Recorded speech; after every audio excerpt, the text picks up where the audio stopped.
Baik, bismillahirrahmanirrahim. Assalamualaikum warahmatullahi wabarakatuh. Salam sejahtera. Kita bersama lagi menerusi rancangan bicara sukan disiarkan dari Studio 3 Kompleks Penyiaran RTB Sungai Akar. Dan rancangan bicara sukan ini sebenarnya lazim akan membawakan beberapa informasi mengenai aktiviti-aktiviti dan kegiatan-kegiatan sukan yang berlangsung di negara kita, di tanah air, dengan mengundang tetamu yang akan turut membincangkan setiap bahan ataupun setiap sukan yang akan diketengahkan setiap minggu. Baik, memandangkan kita masih berada di bulan Syawal, bicara sukan terlebih dahulu mengucapkan Selamat Hari Raya Aidilfitri kepada muslim dan muslimat di terutama sekali seluruh atlet di negara Brunei Darussalam ya, dan juga kepada peminat-peminat sukan yang agama Islam ya. Baik, topik yang menjadi tumpuan kita pada kali ialah Play Through Day 2025. Apa sebenarnya yang dimaksudkan dengan acara tersebut ya, dan insyaAllah sebentar lagi kita akan kupas bersama dengan tetamu yang turut membicarakan mengenai dengan acara yang akan diadakan ini, iaitu Yang Mulia Muhammad Abdul Aziz bin Muhammad Rizwan, Pegawai Kawalan Doping. Assalamualaikum. Assalamualaikum. Ya, terima kasih kerana bersama kita menjayakan lagi bicara sukan untuk kali tuan ya. Ya. Baik, sebagai mukadimah awal, Tuan, apa sebenarnya yang dimaksudkan dengan Play Through Day 2025 ini? Dan bukan saya, bahkan penonton-penonton pasti yang bertanya-tanya apakah acara tersebut ya. Jadi mungkin Tuan boleh jelaskan sedikit. Okey. Assalamualaikum, selamat raya. Okay. Play Through Day basically ialah satu kempen kesedaran tahunan yang diasaskan oleh agensi anti-doping dunia, WADA.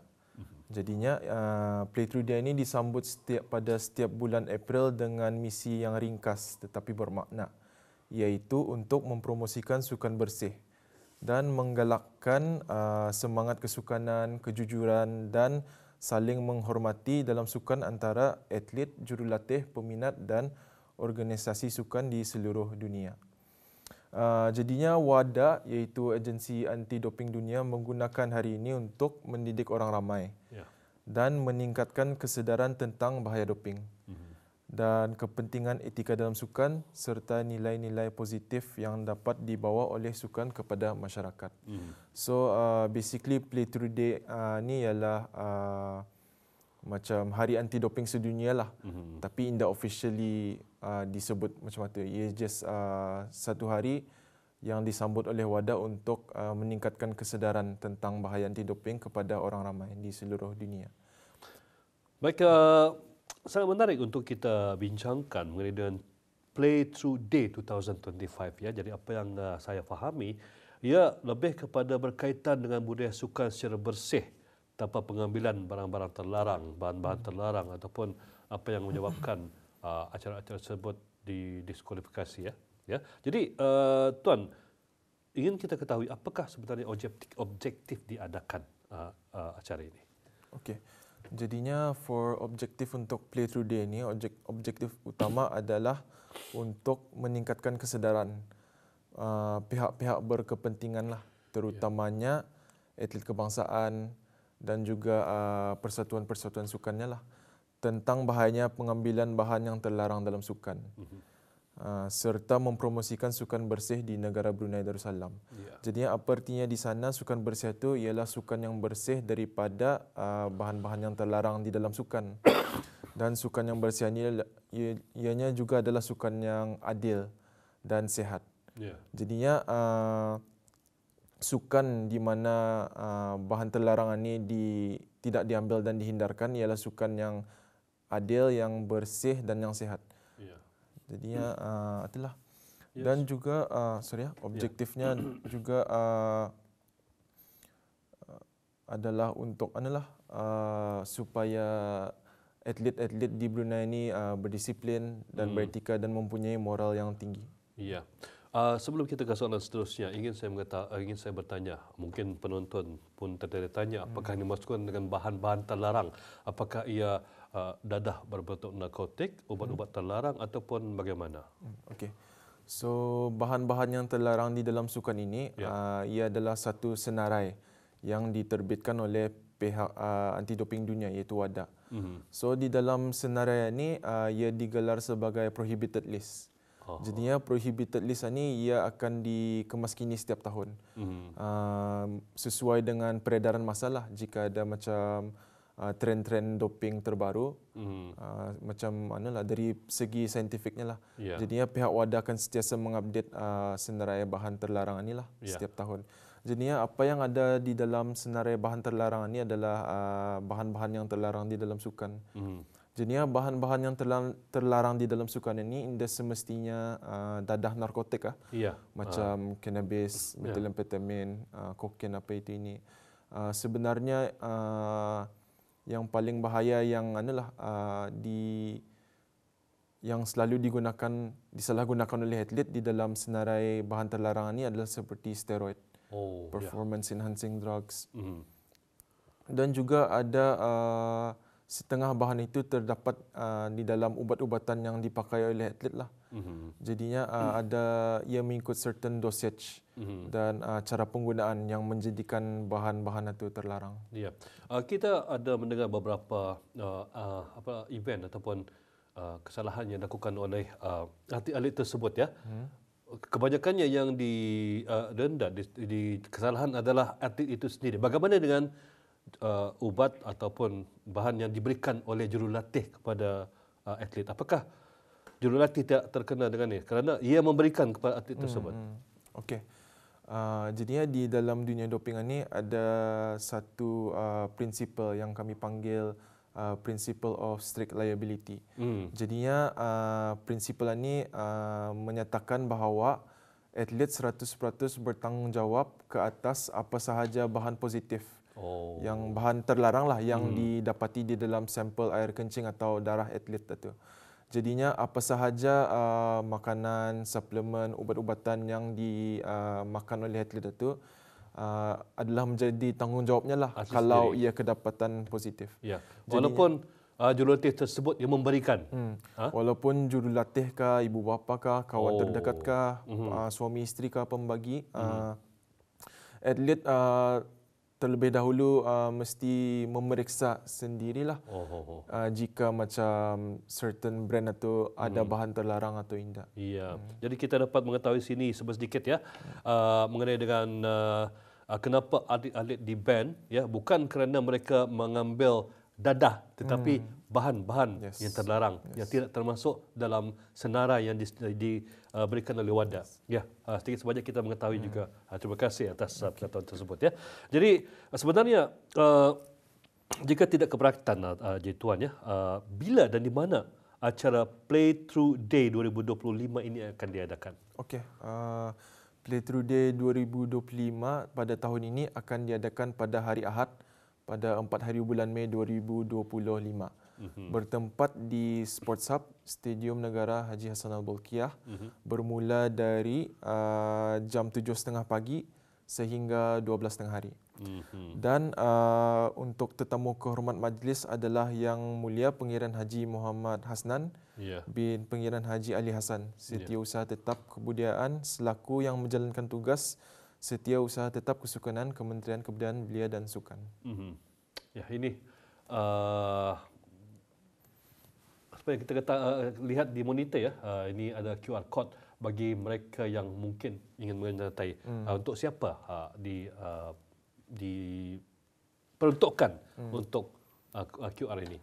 Dia kelompok sasaran utama untuk Playthrough Day ini adalah dari Persatuan Sukan Kebangsaan Brunei dan juga atlet-atlet. Jadinya acara ini sebenarnya untuk atlet, tetapi jika ada orang awam yang akan turut serta datang ke acara itu dipersilakan, tetapi diberi keutamaan kepada atlet ya. Dia boleh terlampau banyak lah juga pasal tempat itu is a limited space. Atlet ini apakah ia berdaftar dari persatuan ataupun mungkin orang baru berjinak-jinakkan jogging jadi atlet boleh ikut juga? Macam mana? Dibuka untuk semua atlet, tapi prioriti ke atlet yang berdaftar lah. Sebabnya ada beberapa cenderahati yang akan diberikan, tetapi adalah ia punya prioriti untuk atlet-atlet yang sudah berdaftar di Persatuan Kebangsaan. Orang ramai dia lulukan datang. Jika ada yang mau bertanya, ingin tahu tentang anti-doping, dipersilakan juga. Ya, itulah peluang untuk atlet-atlet dan juga orang ramai untuk mengetahui acara tersebut, walau bagaimanapun diberikan keutamaan kepada atlet-atlet yang benar-benar atlet menyertai dari persatuan-persatuan yang berdaftar di negara kita, Brunei Darussalam. Baik, sebelum kita meneruskan lagi bicara sukan untuk kali ini, pada audio penonton yang setia mengikuti rancangan bicara sukan ini, kita akan memberikan peluang kepada audio penonton untuk memenangi hadiah istimewa dengan menjawab kuis mingguan kali ini. Jadi soalan minggu ini adalah seperti berikut. Di manakah tempat acara Playthrough Day 2025 akan diadakan? Di manakah tempat acara Playthrough Day 2025 akan diadakan? Adakah A.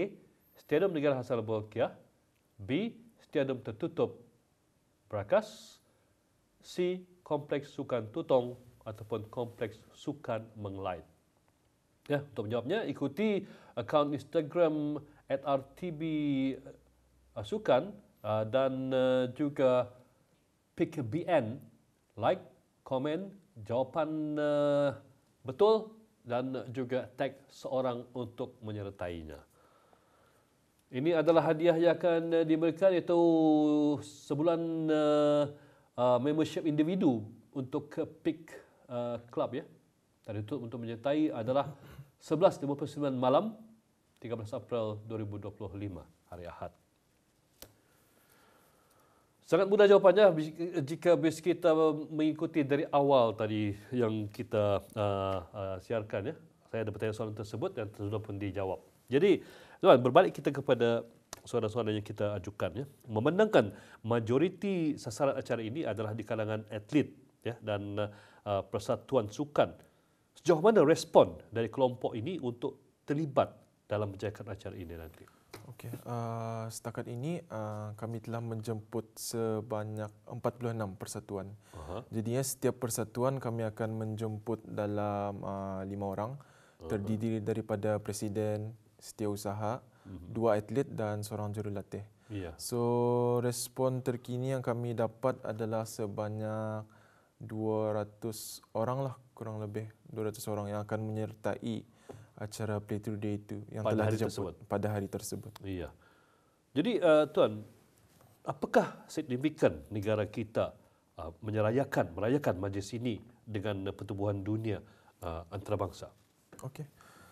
Jadinya mengadakan acara Playthrough Day di Brunei ini memberikan nilai yang besar, bukan sahaja dalam bidang sukan, tetapi juga dalam pembentukan sahsiah, integriti dan kebanggaan negara. Jadinya dengan mengadakan Playthrough Day ini, ia dapat membantu untuk membentuk identiti orang-orang di dalam ekosistem sukan di negara Brunei Darussalam. Maksudnya di sana untuk membentuk mereka menjadi seorang yang lebih berintegriti, jujur, mempunyai keutuhan yang tinggi dan mempunyai moral kompas yang tinggi. Dan ia juga adalah satu pelaburan dalam pembangunan belia, masa depan sukan dan juga pembentukan identiti nasional seperti yang disebutkan tadi ya. Ia juga meningkatkan kesedaran dan memupuk nilai integriti dan meletakkan asas kepada komuniti sukan yang bersih dan dihormati. Seiring dengan wawasan Brunei 2035, iaitu negara yang diiktiraf dengan rakyat berpendidikan dan berkemahiran tinggi, dan juga boleh membantu mencapai taraf kualiti hidup antara 10 terbaik di dunia. Ya, saya tertarik dengan salah satu falsafah sukan. Saya lupa siapa yang memberikannya. Katanya trust your body, listen to your body. Itu yang penting ya. Seperti yang kita katakan tadi, apabila jurulatih memberikan sesuatu, kita harus mencek, kita harus memeriksa. Ya, trust your body, itu yang penting. Jadi, tuan, dengan pelibatan persatuan-persatuan sukan dan atlet di seluruh negara, pastinya acara Playthrough Day 2020 ini akan menjadi sangat menarik. Ya, jadi boleh tuan berikan sedikit perisian acara untuk maklumat ramai dan juga para jemputan nanti. Okey. So untuk Play Today 2025 yang akan diadakan pada 4 hari bulan Mei itu, jadi caranya akan bermula dengan perasmian Play Today 2025 oleh tetamu kehormat, iaitu Yang Mulia SUT, dan selepas itu akan dijemput untuk ke stesen-stesen aktiviti yang terdapat di Play Today 2025 itu. Jadinya stesen-stesen aktiviti yang ada pada hari tersebut adalah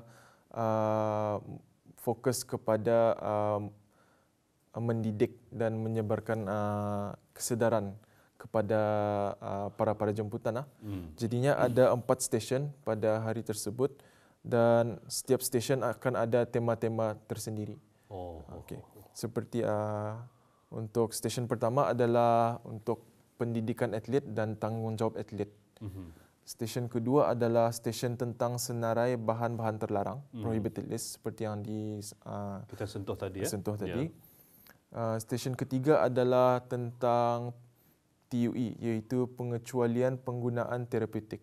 So basically ia adalah satu borang di mana atlet perlu memohon untuk memakai ubat-ubatan ataupun suplemen yang mengandungi bahan terlarang lah, dengan sebab-sebab yang munasabah lah. Dan stesen terakhir adalah stesen mengenai proses pengambilan sampel, iaitu stesen ini more focus to aktiviti praktikal di mana atlet akan membuat praktikal ketika ujian pengambilan sampel air kencing dan darah lah. Dan juga cenderahati akan dibagi kepada para jemputan yang menyertai semua aktiviti yang kami adakan. Dan juga ia adalah satu peluang untuk pihak BDADC, iaitu Jawatan Kuasa Anti Doping Brunei, untuk mengeratkan lagi hubungan profesional dengan persatuan-persatuan sukan, dan juga untuk orang ramai, peluang untuk orang ramai mengetahui tentang lebih tentang anti doping di Brunei ini. Ya, begitu menarik untuk kita ketahui ya. Jadi pada ada penonton yang ingin mengetahui lebih lanjut lagi, telepon dinyatakan tadi bila dan juga di mana acara tersebut diadakan ya. Jadi Tuan, ingin kita ketahui apakah walaupun Tuan ada mengatakan tadi beberapa tempat-tempat aktiviti dan juga tempat telefon disediakan untuk acara-acara tersebut. Jadi mungkin ada tarikan utama dalam acara ini. Jadi mungkin ada sesuatu yang boleh menarik minat orang ramai atau jemputan untuk sama-sama lagi memeriahkan acara tersebut. Okey, untuk tarikan utamanya basically iaitu stesen-stesen aktiviti yang kami buat itulah, dan juga cenderahati yang akan kami berikan. Dan juga ia juga satu peluang untuk networking dan mengelatkan hubungan profesional antara orang-orang yang berada di dalam ekosistem sukan di negara Brunei Darussalam. Sebabnya yang mengadakan acara ini adalah pihak Jawatan Kuasa Anti Doping Brunei Darussalam, yang disokong oleh Jabatan Belia dan Sukan di bawah Kementerian Kebudayaan Belia dan Sukan. Jadinya ia adalah satu peluang yang baiklah untuk atlet untuk mengeratkan lagi silaturahim sesama atlet, dan juga menambah lagi ilmu dan kesedaran tentang anti doping. Pengetahuan. Perlu juga kita ketahui apakah senarai-senarai bahan terlarang ya, ubat batuk dan juga obat selesma. Kita tahu apabila acara berlangsung damam tiada. Jadi apa yang boleh diambil, apa yang boleh dilakukan ya antara jurulatih dan juga atlet ya. Namun apabila jurulatih memberikan sesuatu yang mungkin tidak diketahui oleh atlet, jadi jangan diambil ya. Jadi ada hak untuk menolak apa jurulatih katakan ya.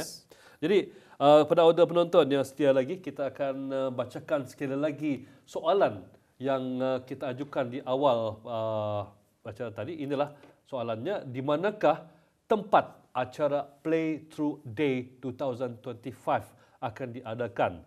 Adakah A. Stadium Negara Hasanah Bolkiah, B. Stadium Tertutup Brakas, C. Kompleks Sukan Tutong, ataupun D. Kompleks Sukan Menglait. Ikuti akaun Instagram @rtb.sukan dan @PIKBN. Like, komen jawapan yang betul dan tag seorang untuk menyertainya. Hadiah yang dimenangi adalah sebulan membership individu bagi Peak Club dan tarikh tutup untuk menyertai adalah 11.59 malam pukul 13 April 2025. Jadi pada penonton yang sudah pun mengetahui apakah jawapannya, jangan ditunggu sampai 11.59 malam 13 April. Jadi boleh menjawab walaupun hari terus saja menjawab ya. Ya. Ya.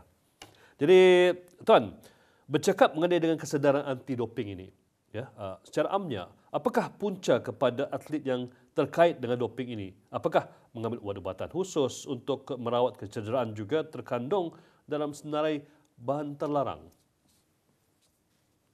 Okey, secara amnya ada beberapa faktor lah yang boleh menyebabkan atlet itu terlibat dengan doping. Jadi antaranya faktor utama adalah untuk meningkatkan prestasi mereka secara cepat. Kadang-kadang derang ni ada yang injured, tapi perlawanan besar ni hampir sudah. So since biasanya atlet yang mengambil ni atlet yang highly motivated lah, high performance. Jadinya a lot is at stake, baik risiko derang. Jadinya bila ada option lain lagi, derang turn to mengambil performance enhancing drugs ni supaya derang laju recover just in time for the big competition satulah. And then juga dalam ada some cases atlet indah sadar yang ubat-ubatan, makanan tambahan yang derang ambil itu mengandungi bahan terlarang. Jadi seperti yang saya nyatakan tadi tentang principle of strict liability di mana atlet itu yang 100% bertanggungjawab ke atas apa sahaja bahan terlarang yang didapati di dalam sampel air kencing atau darah. Bis derang. Okey.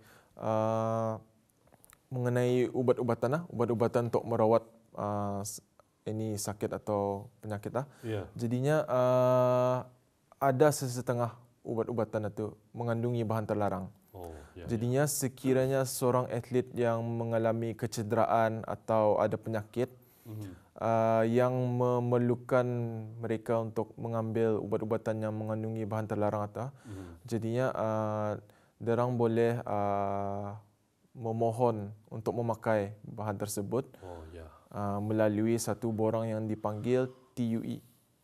Seperti yang saya nyatakan tadi yang ada dalam aktiviti itu. Jadinya TUE ini adalah satu permohonan rasmi yang membolehkan atlet menggunakan ubat tertentu atas sebab kesihatan. Tetapi masih mematuhi peraturan anti-doping lah. Jadinya macam sekiranya sebulan sebelum berlawan ada maybe ada damam ataupun ada certain penyakit lah yang memerlukan atlet untuk menggunakan satu ubat yang mengandungi bahan terlarang. So atlet mesti dengan serta-merta memohon TUE itu. Dan juga ada juga satu TUE ini yang dipanggil retroactive TUE. Sekiranya di dalam perlawanan injured atlet, ada penyakit yang mengejut. And then yang optionnya adalah untuk memakai ubat ini yang mengandungi bahan terlarang lah. Jadinya ada juga TUE yang boleh di-apply on the spot. Jadinya itu tergantung kepada pihak penganjur perlawanan, cuma urusan-urusannya, tetapi memang adalah satu borang yang dikhususkan untuk atlet untuk memohon supaya dapat memakai ubat-ubatan lah. Artinya di sini apabila ia mengetahui bahawa badannya kurang sihat perlu dimaklumkanlah walaupun ubat tersebut mengandungi tanpa sesedarnya mengandungi bahan terlarang, ia harus memaklumkannya ya. Kira ada satu tips lah untuk atlet. Apa sahaja yang dorang makan ke minum ke, especially protein, supplements, ubat-ubatan di luar dan di dalam negeri lah. Kalau bisanya direkod lah. Rekod pengambilannya, ia punya gambar ingredient ubat ubatan itu disimpan sebagai rekod lah. Sebab kita ni nak tahu bila atlet itu akan dipanggil untuk ujian doping. Tepat sekali. Yes. So, payah minum yang biasa saja, Pak. InsyaAllah. Itu pun kira sihat je tu. Electrolytes. Tips asli tu. Okay. Jadi, Tuan, apakah saranan dan harapan Tuan mengenai dengan acara ini dan apakah langkah seterusnya bagi Pak yang mengajar ini selepas acara tersebut diadakan nanti? Okay, harapan saya untuk acara Playthrough Day ini adalah supaya pihak atlet akan lebih peka lah dan lebih sedar tentang anti-doping ini mengikut peredaran masa. Sebab masa ni kan moden sudah, banyak trend, banyak cara-cara untuk itulah melakukan kesalahan yang tanpa tani sedari. Okay.